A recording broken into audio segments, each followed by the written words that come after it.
What's up, F is Joe and Jane Gamers, this is Jaden for Team HJ. Welcome to the channel where we cover all Final Fantasy XIV content quick and easy so you can get back to gaming. Alright, let's get at it.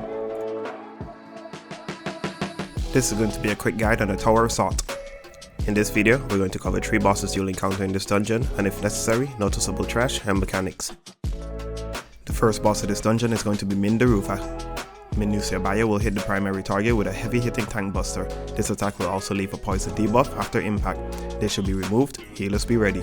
Minutia Blizzard Tree will fire multiple cone AoEs from the center of the boss. Simply move out of the icy areas to avoid the damage. Minutia's Fire Tree will drop a large donut AoE around the center of the boss. All players should run into the safe zone around the boss to avoid the damage. Minutia's Thunder Tree will drop a point blank circular AoE that will spread and travel in a cross-shaped pattern from the initial drop zone. Minutia's Bio Tree will cover the entire half of the room in the direction the boss casts its attack, stand in the safe side of the arena to avoid the damage. The boss will eventually start to transmute her spells to various locations in the arena by means of a floating orb. The party will have to pay attention to what spells was cast to maneuver accordingly. Finally, after every transmuted spell, the boss will cast Drupad on all non-tank players, infecting them with a damage over time debuff. Make sure to pay attention to what spell the boss is casting at all times, and this boss shouldn't pose much of a problem. Next up is going to be Cinderufa.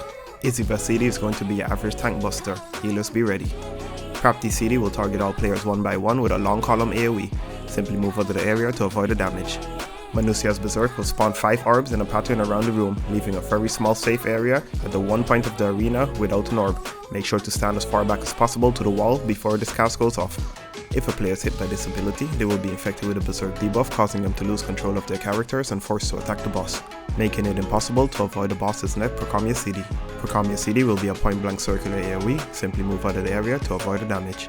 The boss will cast Minutia Stop, teleporting to the center of the arena and freezing all players one by one, casting Prapti CD at them.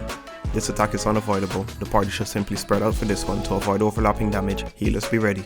Finally, the boss will cast Minutia's Confuse, jumping into the sky and re-emerging with 5 clones. The party will have to identify the real boss. The real boss will be the one not emoting. Once the real boss has been identified, the party will once again have to hug the wall behind the boss as a safe zone before the clones change to orbs and detonate. Assuming no one's getting hit by Berserk, this should be an easy one. The final boss of this dungeon is going to be Cinderufa, who will soon be accompanied by her sisters. Note the party will have to defeat Cinderufa before moving on to her sisters, as if any of her sisters fall in battle, she will simply revive them. Samsara will cause group-wide damage, healers be ready. The sisters will periodically jump to the circles on the platform and cast Delta attack. This attack can either be a variant of Minutia's Blizzard Tree, Minutia's Fire Tree, or Minutia's Thunder Tree. The party will be able to determine what to expect by the text that the sisters will yell out at the end of the cast. Glacial Ice in 2 more foes will be Blizzard Tree. Firing multiple narrow AoEs across the arena, simply move out of the area to avoid the damage. While this is going on, the party will also have to look out for the proximity marker, move as far away as possible from the marker to minimize the damage. Thunderous Tempest Smite our foes will be Thunder Tree, dropping a point blank circular AoE at each boss that will spread and travel in a cross-shaped pattern in variety of sizes. The party will also have to avoid a huge line AoE attack while one random player is targeted with a stack up marker. Avoid the danger zones and make sure to stack up. Insatiable Flames Consume our foes will be Fire Tree.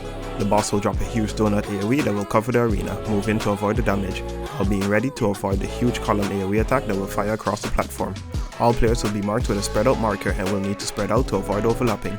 This fight can have the party scrambling, but if you pay attention to the boss's text and you know what to expect, the boss will fall over in no time. If you enjoyed the video, don't forget to like, comment and subscribe, and hopefully I'll see you in the comment section. Alright, now do you know what to do? Queue up and go show them why you belong.